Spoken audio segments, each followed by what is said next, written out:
So on to the second stanza. So you have here your feet again. The feet is again um, capitalized, so it becomes its own entity again.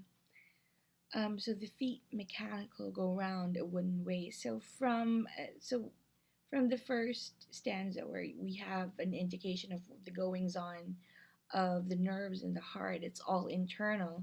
When we get to the second stanza, you have there now movement. So how does a person move after going through this great pain? And then when you see the words mechanical, you go round in a wooden way, imagine a person going about their daily life because still functioning. They're still the feed is still it's described as a machine that goes around. It still functions.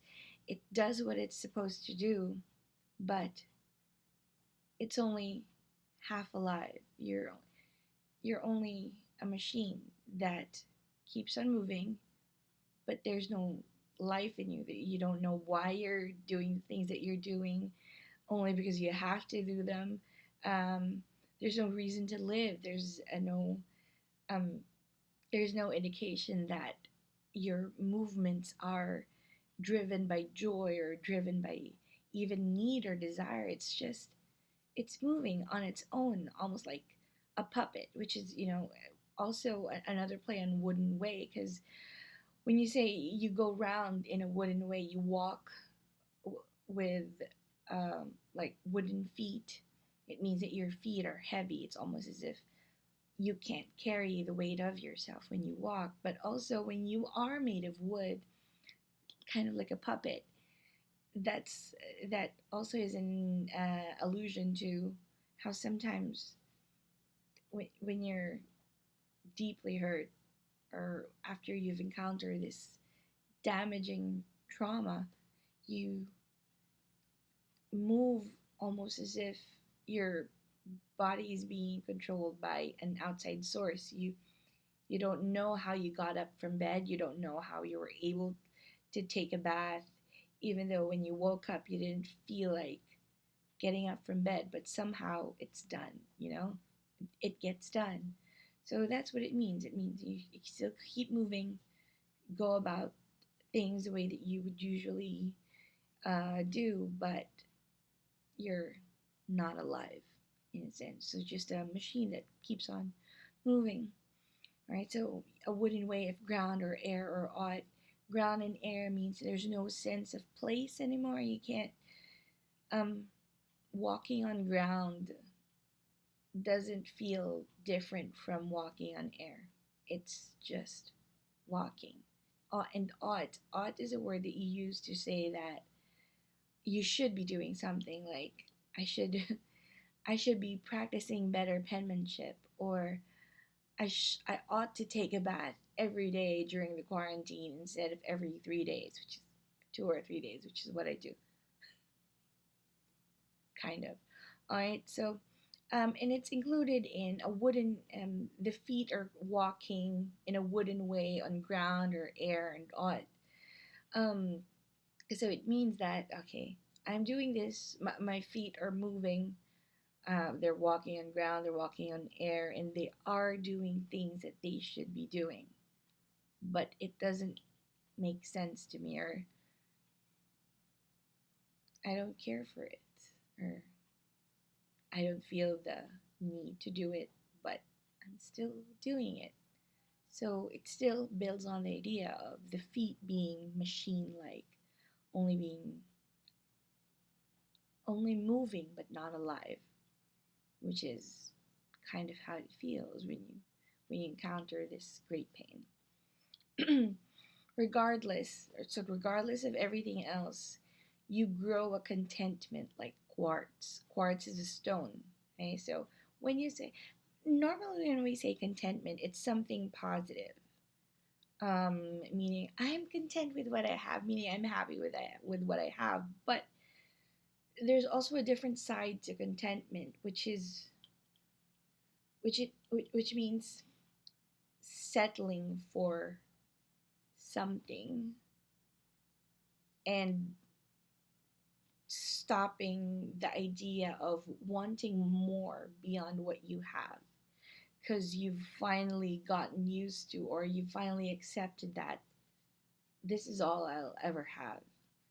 Okay, so that could also be contentment, which isn't as happy as, you know, being happy with what I have, but it's that kind of contentment, the the depressing kind of contentment that we're talking about here.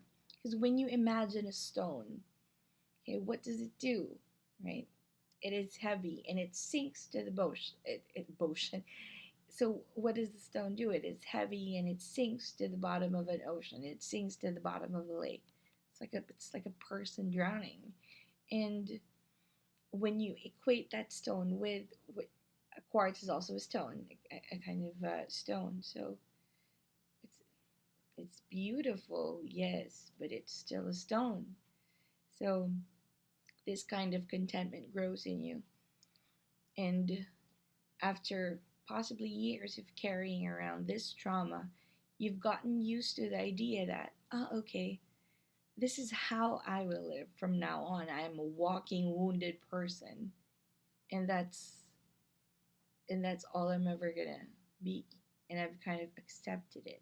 So it's that kind of contentment, like a sinking stone. Right now, this brings us to the third stanza of the poem, and also the last, which acts as some sort of conclusion for this. So if the first stanza is all about, the inner workings of the mind of the person who's dealing with this trauma, and then the second one deals with how a person moves. Um, the third one kind of indicates your future. So what's going to happen to you if you are this, if you are this kind of person, or if you are the kind of person who encountered this kind of damaging trauma. So, with that first line, this is the hour of lead remembered if outlived. All that experience is now narrowed down to that phrase, hour of lead. Hour is, it's a measurement of time, which reminds you that, oh, okay, time passes. Okay, and then after this hour passes, there's another hour that comes after that. So there, it kind of gives you a sense that time still moves forward, but it's kind of hard to move something forward when it's made of lead. Lead is one of the heaviest metals out there. So if your great pain is an hour of lead, yes, it does move forward. It does move forward, meaning you are able to move on from it, but it happens slowly because it is made of lead. Now, the question is, even though time might have moved forward, the question remains of whether you are able to get over or recover from that trauma. Okay, and the answer to that is your basically your last three lines, because this persona says, okay, this is the hour of lead, remembered if outlived, meaning if this doesn't kill you, which it probably would, if this doesn't kill you first, then you'll be able to remember it. And how will you be able to remember it? You will be able to remember it this way. You will remember it as freezing persons recollect the snow. So first chill, then stupor, then the letting go. So you have there a person. Okay, if you survive this somehow, you will first remember the chill. You'll remember how it feels, the stupor. Then you will remember how you went numb from all that pain afterwards. And then the letting go. Okay, so when you say the letting go, it kind of feels like it ended in a triumphant note because, oh, In the end, I'm like, Elsa, I let it go. But we need to go back to the second to the last line. As freezing persons recollect the snow.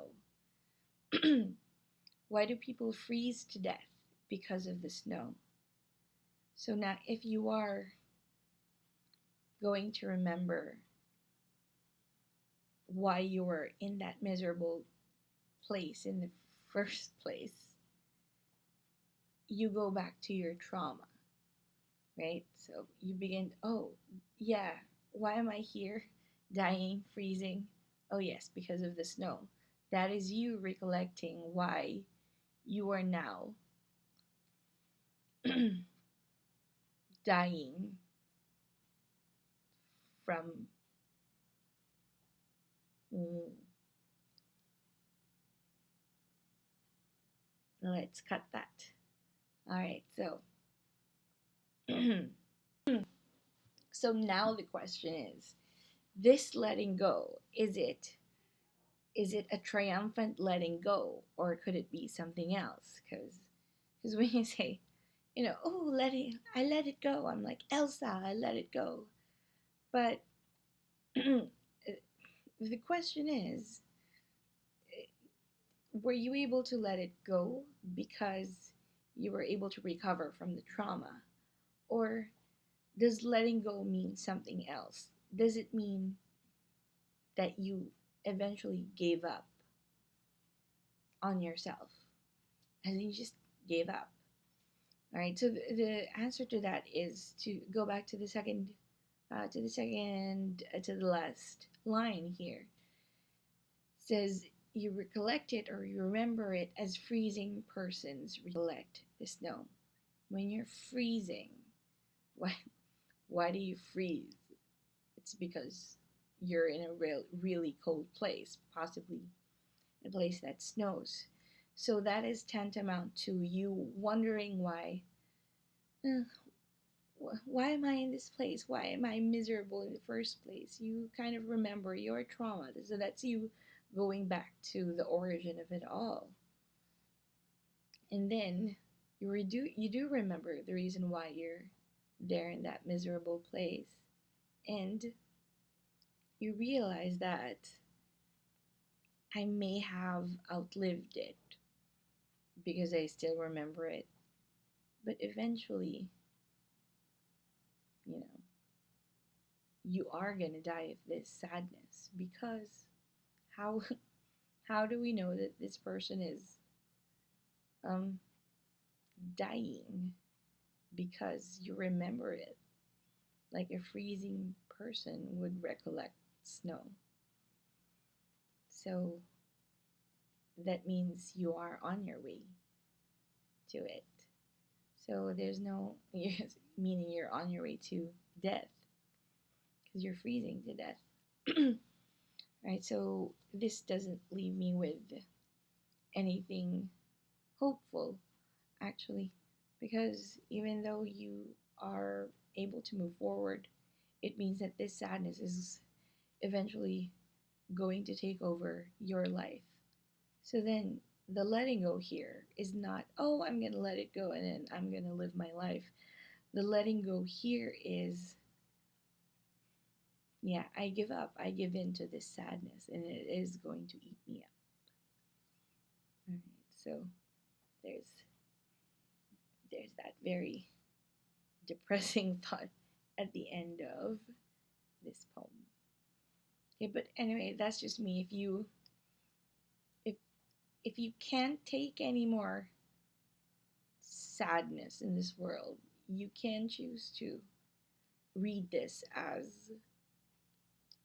uh, um, as a persona that eventually managed to overcome their trauma. If it makes you feel better, all right. Because if there's anything that you learned with our previous discussions, it's that no poem can be interpreted in a singular manner. So there's always going to be different truths that surround it. Okay, but for this poem, we're choosing it. We're choosing to discuss it. well, I'm choosing to discuss it this way. All right, that's it.